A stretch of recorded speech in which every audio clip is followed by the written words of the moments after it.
नमस्कार दोस्तों, स्वागत है आप सभी का। जैसे कि आप सभी लोग जानते हैं कि एसएससी सीजीएल का एग्ज़ाम बहुत करीब है और हम लगातार कोशिश इस चीज़ पे कर रहे हैं कि कैसे आपको वो कंटेंट कराया जाए जो आपकी नज़र से बच जाता है। पहले हम काफ़ी सारी डोज आपकी ले चुके हैं, 6 डोज हमने ले लिए और आज 7वीं डोज है। और आज की क्लास में हम देखने वाले हैं रेशियो एंड प्रपोर्शन। एक बहुत साधारण सा दिखने वाला टॉपिक, पर इस साधारण से दिखने वाले टॉपिक पे ना आजकल कई घुमावदार क्वेश्चन भी आ रहे हैं और इस साधारण टॉपिक पे आपकी पूरी अर्थमेटिक डिपेंडेंट है। अर्थमेटिक या एडवांस भी बोल सकते हैं, क्योंकि अनुपात का इस्तेमाल हर जगह किया जाता है। तो बहुत जबरदस्त क्वेश्चन करने वाले हैं। देखिए, पहला क्वेश्चन, दूसरा क्वेश्चन, तीसरा, चौथा, वही क्वेश्चन लिए जो कुछ अलग है। ये सभी क्वेश्चन ऐसे हैं जिनमें आपको सीखने के लिए कुछ ना कुछ मिलने वाला है। ठीक है, तो आइए स्टार्ट करते हैं पहले क्वेश्चन से। पहला क्वेश्चन है मेरे सामने ये 5/x 3/4 प्रपोर्शन देख रहे हैं, किस तरीके से दे रखा है। ऐसा किसी किताब में नहीं मिलेगा आपको। ठीक है, और मैं हमेशा बताता हूं कभी भी प्रपोर्शन इस तरीके से दे रखा है, समानुपात, पास पास वाले गुणा करो, दूर दूर वाले गुणा करो। 3x का वैल्यू कितना हो गया? 20 हो गया। ठीक है, 3y का वैल्यू कितना हो गया? 30 हो गया। आप ऐसे ना देख के आप ऐसे भी देख सकते थे, 3 का वैल्यू 6 है तो 5 का 10 आ जाएगा, y की वैल्यू 10 वैसे भी लिख सकते थे। ठीक है, 3x की 20 है, 15x की कितनी हो गई? 5 गुना यानी 100। ठीक है, 4y, 3y की 30 है, 4y की 40 हो जाएगी। आंसर आ जाएगा ए ऑप्शन 60। नजर से बचना नहीं चाहिए कुछ भी। ठीक है, ये था पहला क्वेश्चन हमारा। अगला क्वेश्चन है आपके सामने ये, वो बोलता है x का 3/5 बराबर है y के 4/9 के। अब पूछा गया है, देखिए, then what is the percentage of x in x plus y. x plus y में x का क्या प्रतिशत है? अगर मैं x बाय वाई निकालता हूं, यहां पर ध्यान से देखिएगा, तो x का वैल्यू आ गया 20, y का आ गया 27, और यही वैल्यू अगर मैं यहां रखता हूं तो 20 ऊपर नीचे 20 प्लस 27 यानी 47। अब मुझे ये सॉल्व करना पड़ेगा। अब जब आप ये सॉल्व करते हैं, ध्यान से देखिएगा, आपको काटना पड़ेगा। 47 चौक, 4 चौक 16, 7 चौक 28, 188 बचा 12, 120। 120 का मतलब है 2 बारी में जाएगा, और 42 देखते ही मैं आंसर मार्क कर दूंगा। बी ऑप्शन मेरा आंसर आ जाएगा। ठीक है, कितना बढ़िया क्वेश्चन है। देखिए, ये रिलेशन दे रखा है, इससे एक्स वाई की वैल्यू निकाली, इसका प्रतिशत इसमें कितना होगा, एक्स की जगह 20 डाला, वाई की जगह 27 डाला, और हमने परसेंटेज निकाल लिया। परसेंटेज निकालते वक्त हमने ये देखा कि पूरी कैलकुलेशन नहीं करनी है। जब ऑप्शन ऐसे हैं तो केवल इतना इतना देखें, अगर 40, 41, 42, 43, उसी से पता लग जाएगा आंसर कौन सा है। 5 सेकेंड बचेंगे कम से कम। अगला क्वेश्चन देखिए, ये आपके सामने। अब आप पे डिपेंड करता है आप ये चीज किस नजर से देखते हैं। देखिए, मैं अगर आपकी जगह हूंगा, मैं इस क्वेश्चन को बिना पेन के भी कर दूंगा। ठीक है, पहले मैं आपको नजरिया दिखाता हूं। आप इसे ऐसे देखें, 9 की 54 तो 11 की कितनी? 6 गुना 6 गुना 66। 16 की 48 तो 21 की कितनी? 63। 63 और 66 का अनुपात निकालेंगे, 21/22 आ जाएगा। 21:22 मेरा आंसर हो जाएगा। डी ऑप्शन आंसर हो गया। ये चीज आप बिना पेन के भी कर सकते थे, पर कॉन्सेप्ट बहुत क्लियर होना चाहिए। जैसे मैंने आपको ये बताया, जैसे मैंने आपको इसमें बताया कि भाई पता लगना चाहिए 3x 20 के बराबर है, 30 3y के बराबर है, या फिर 3 का 6 तो 5 की 10, 5 का 30, 3 तो किसका 4, 5 की वैल्यू। ये हम ऐसे भी कर सकते हैं, देखिए 3 की वैल्यू 5 है तो 4 की क्या आएगी? ठीक है, तो 20/3 आ जाएगी। तो x की वैल्यू मैं उस तरीके से लिख सकता हूं, 20/3। ठीक है, तो ये समझने वाली चीजें, कॉन्सेप्ट इस तरीके से आपका होना चाहिए अगर एग्जाम में जा रहे हैं। तो अगला क्वेश्चन है आपके सामने, ये ध्यान से देखिएगा। P और Q की आयु का अनुपात है 13:11। वो बोलता है एक डिकेड 10 साल के बराबर होता है, इनकी आयु का जो टोटल है वो 3.6 डिकेड है, यानी 36 साल। मैं बोलता हूं 24 यूनिट अगर 36 साल के बराबर है, 1.5 गुना नजर आ रहा है मेरे को। एक यूनिट का वैल्यू 1.5 साल, ठीक है। ये कितने साल है? वो बोलता है 0.75 डिकेड के बाद इसका अनुपात क्या होगा। बात समझ रहे हैं? 0.75 में कितने साल हो गए? 7.5 साल, ठीक है। 1.5 साल एक यूनिट के बराबर है, एक की वैल्यू 1.5 आएगी। 7.5 साल का मतलब क्या है? 5 यूनिट। तो 5 इसमें जोड़ दो, 5 इसमें जोड़ दो, ये आ गया आपका 18, ये आ गया 16। जब मैं काटूंगा 9 2 आ जाएगा, 9 8 आ जाएगा, 9 8 यानी डी ऑप्शन। डी ऑप्शन मेरा आंसर हो जाएगा, ठीक है। तो अच्छा क्वेश्चन है यार, काफी अच्छा क्वेश्चन है। डिपेंड करता है आप किस तरीके से करते हैं। अगला क्वेश्चन है आपके सामने ये, यदि पेंसिल का 2/7 रंग पीला है, बचा कितना? 5/7। बचे हुए का 1/3 काला है, बचा कितना? 2/3। अब जो बचा है वो ऑरेंज है और उसकी लंबाई ये है, तो 5 दूनी 10, 10 की वैल्यू दे रखी है कितनी? 10/3। आपको निकालनी है पूरी पेंसिल की लेंथ, यानी 21 की, जो कि 21/3 आ जाएगा, 7 आंसर हो जाएगा। तो 7 मेरा आंसर हो गया। तो एक और बहुत अच्छा क्वेश्चन, एक अच्छे पैटर्न पे क्वेश्चन, ठीक है। तो ये भी अभी एग्जाम में आए, सारे ही क्वेश्चन जितने भी मैंने डोज के कराए हैं सब 2022 के पेपर के क्वेश्चन है, ठीक है। अगले क्वेश्चन पर आएंगे। अगला क्वेश्चन है आपके सामने ये, देखिए ध्यान से, ए बी और सी, पहले मैं सिर्फ इतना पढ़ूंगा। ए और बी का अनुपात है 5:4, बी और सी का अनुपात है 3:2। एक ऐसी चीज जो दोनों में आ रही है वो है बी। बी की वैल्यू यहां 4 है या 3 है, तो इसे 3 से गुणा करूंगा तो ये 15 बन जाएगा, ये 12 बनेगा। जब इसे 12 बनाऊंगा तो ये 8 बन जाएगा, 4 से गुणा हो गए। अब देखिए वो क्या बोलता है, यदि सी की मासिक आय और सेविंग में अंतर 18,000 का है, यानी ये क्या हो गया? ये खर्चा हो गया सी का, एक्सपेंस, ये इनकम है। और उसने एक बात और बोली है कि सी अपनी 1/3 खर्चा, सेविंग जो है सी का वो 1/3 है खर्चे के। सी के बारे में जानकारी दे रखी है, इसकी जो सेविंग है वो खर्चे से 1/3 है, ठीक है। यानी 4 की वैल्यू 8 है, तो 3 की वैल्यू कितनी आ गई? 6 आ गई, 1 की वैल्यू आ गई 2, ठीक है। और मुझे किसकी वैल्यू दे रखी थी? सी के खर्चे की, यानी 6 की। और 6 की वैल्यू कितनी दे रखी है? 18,000 दे रखी है। मुझे क्या निकालना है? Average of income of a b and c. 12 8 20, 20 और 15 35, 35/3। 6 की वैल्यू 18,000 है, 35/3 की कितनी होगी? इंटू 3,000 कर दिया, इंटू 3,000 करूंगा तो क्या आएगा? 3 से 3 कटेगा, 35,000 आ जाएगा। 35,000 मेरा आंसर हो जाएगा। ए ऑप्शन मेरा आंसर आ गया। ऐसा क्वेश्चन मैंने तो नहीं देखा किसी भी किताब में, ठीक है, पर अच्छा क्वेश्चन है, आप करके जाइए एग्जाम पॉइंट ऑफ व्यू से।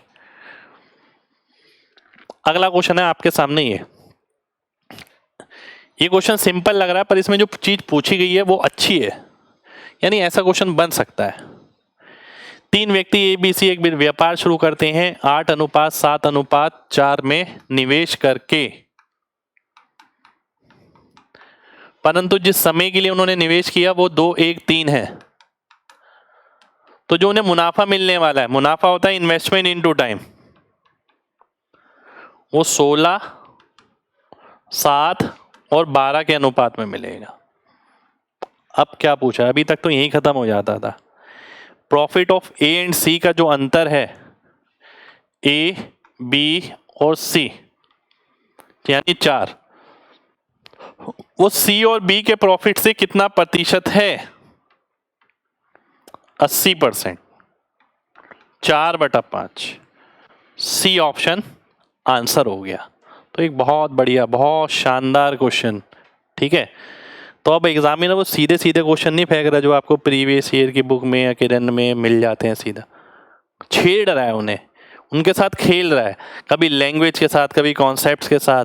बेसिक को नहीं हटा रहा वो, पर बेसिक को घुमा घुमा के पूछ रहा है। अगला क्वेश्चन है आपके सामने, ये देखिए क्या कहता है। एक कंपनी में ग्रेजुएट एम्प्लॉय और अंडर ग्रेजुएट एम्प्लॉय का अनुपात 1:4 है। 10 और शामिल हो जाते हैं कंपनी में 10 लोग और शामिल हो जाते हैं, तो ग्रेजुएशन डिग्री कुछ ले लेते हैं और अंडर ग्रेजुएट वाले 6 कम हो जाते हैं, तो अनुपात बदल के ये हो जाता है। तो total number of employ in the company initially कितने थे, ये आपको बताना है। आइए देखिए ध्यान से, आपको ध्यान है एक क्वेश्चन बनता है पास वाला और फेल वाला। यदि इतने लोग और शामिल हो जाते तो फेल होने वाली संख्या इतनी कम हो जाती। क्रॉस प्रोडक्ट पे, उस पे बेसिक क्वेश्चन है, उसी मेथड से हम करने वाले हैं। अंतर किसका दे रखा है, एक तो टोटल का और एक अंडर ग्रेजुएट का। तो मैं वही लेने वाला हूं, टोटल और अंडर ग्रेजुएट। टोटल कितना है यहाँ पर 5, अंडर ग्रेजुएट कितने हैं 4। बाद में अगर मैं देखता हूं टोटल कितना हो गया 4 और अंडर ग्रेजुएट कितने हैं 3। टोटल में क्या इफेक्ट पड़ा, टोटल में 10 और शामिल हुए, इसलिए यहां -10 आएगा। इन दोनों का अंतर आता है ना, तो जब यहां शामिल हुए हैं तो अंतर नेगेटिव में आएगा। और अंडर ग्रेजुएट वाले 6 कम हो गए, यानी 6 कम हो गए तो यहाँ तो 6 ही आएगा। अब क्रॉस प्रोडक्ट लगाता हूँ, 5 से 15 और 16, 16 में से 15 गया तो 1 यूनिट बचा। 6 चौक 24, 10 तिया 30, अपोजिट साइन होते हैं तो ऐड कर देते हैं। 24 और 30 हो गया 54, 1 की वैल्यू 54 आ गई। आपको किसकी निकालनी है, total number of employees in the company initially, यानी 5 की वैल्यू निकालनी है। 5 की वैल्यू निकालता हूं तो 270 मेरा आंसर हो जाता है। 270 का मतलब है ए ऑप्शन, ए ऑप्शन मेरा आंसर आ गया। तो अच्छा क्वेश्चन, काफी लेंथी क्वेश्चन, सेम कॉन्सेप्ट पे जो आज तक आता था उसमें लैंग्वेज कुछ परिवर्तन करके क्वेश्चन दिया गया है। अगला क्वेश्चन देखिए आपके सामने, ये P यदि चौथा समानुपातिक है, 4th प्रोपोर्शनल, 4 की वैल्यू 8 हो गई तो 9 की क्या हो जाएगी 18, तो P की वैल्यू तो 18 हो गई, सीधा सीधा नजर आनी चाहिए। Q जो है 3rd प्रोपोर्शनल है P और 30 का, तो Q की वैल्यू क्या आ गई 30 का स्क्वायर बटा P, तो ये हो गया 900 यानी 50 आ गया ये। ठीक है, अब देखिए पूछा गया है मीन प्रोपोर्शनल निकालना है 32 और Q का, कहां से शुरू हुआ और कहां तक ले गया, ये आ गया 1600, 1600 का मतलब आ गया 40, 40 का मतलब आ गया ए ऑप्शन, ए ऑप्शन आपका आंसर हो जाएगा। ठीक है, कहां से क्वेश्चन उठाया, देखिए 4 से मैंने यहां से 18 निकाला, 18 से 3rd प्रोपोर्शन में Q निकाला, Q से फिर वैल्यू यहां रखी, फिर मीन प्रोपोर्शनल निकाला। एक ही क्वेश्चन में 3 बार काम कराया है। ठीक है, सारे प्रोपोर्शनल पूछ डाले इनडायरेक्टली अगर देखे तो, चौथा भी, दूसरा भी, तीसरा भी, सब पूछ डाला एक क्वेश्चन के अंदर।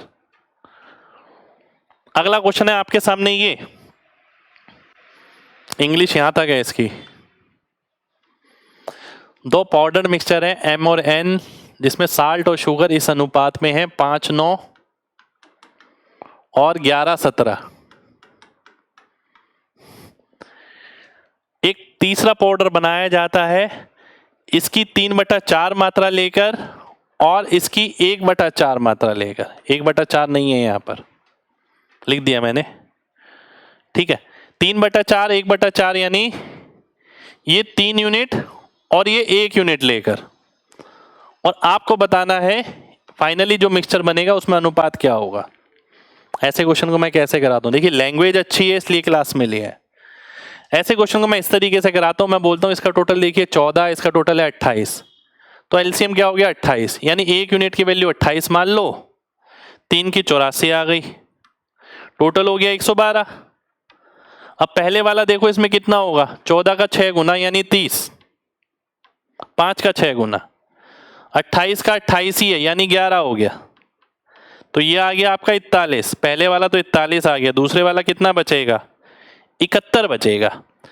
तो सॉल्ट और शुगर ही ऊपर दे रखा था और नीचे क्या पूछा है, नीचे भी सॉल्ट एंड शुगर ही पूछा है, ठीक है।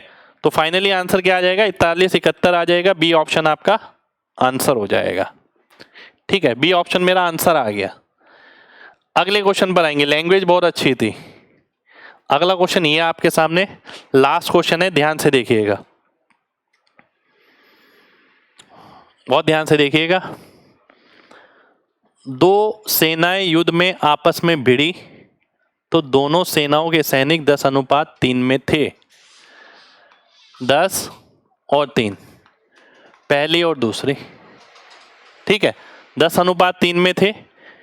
यदि 20:3 में उनकी हानि हुई और सर्वाइवर 40:13 में थे तो आपको बताना है ओरिजिनल नंबर सोल्जर का कितना था छोटी आर्मी में।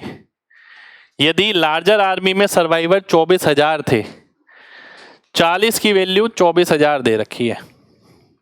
देखिए मुझे जो नजर आ रहा है, मैं इसे फिर से, ये टोटल, ये लॉस, ये सर्वाइवर, ये 20-3 दे रखा है, इस अनुपात में हानि हुई है, ठीक है। ये टोटल का अनुपात है 10-3। अब जो सर्वाइवर है इसमें 24,000 है, 40 की वैल्यू यानी 600 गुना, इसका 600 गुना आ गया 7800, ठीक है। अब मैं क्रॉस प्रोडक्ट लगाता हूं, 10 तिया 30, 20 तिया 60 यानी 30 की वैल्यू दे रखी है, कितनी, 78 इंटू ये और 24 तिया 72, ये 72,000 हो गया। ये कितना हो गया, 78 दूनी 1,56,000,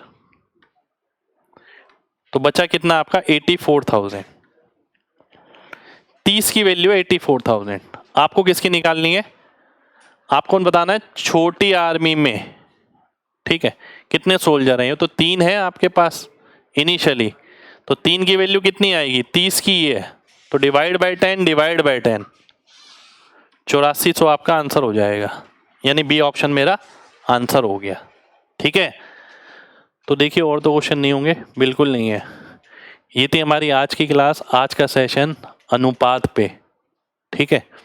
पढ़ाई बहुत बच्चे करते हैं, पर मेन बात ये कि आप अपडेटेड हैं बिल्कुल कंटेंट के साथ, दैट इज़ वेरी इंपॉर्टेंट। और अपडेटेड का मतलब ये नहीं होता आप कुछ भी मुश्किल कर रहे हैं, मुश्किल करने का मतलब अपडेटेड नहीं है। अपडेटेड वो कि हाल ही फिलहाल ही में जो जगह जगह यहाँ वहाँ सभी एग्जामों में आ रहा है, क्या आपको उससे रूबरू हैं।